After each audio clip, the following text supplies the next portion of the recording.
اگر میخواین ببینین که یک نفر چقدر درون زیبایی داره، ببینین که چقدر از ساده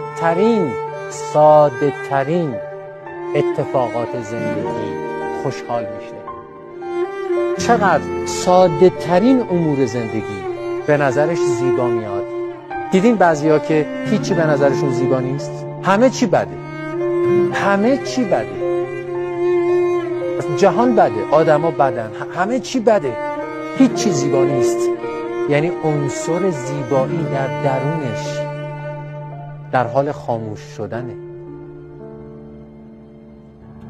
و یه نفر دیگه تو همون شهر، تو همون مملکت، تو همون موقعیت اجتماعی، اقتصادی، سیاسی و غیره داره زندگی میکنه، ولی از صبح که بلند میشه حس خوب داره، حس شکرگزاری داره قلباً، چون زندگی براش زیباست.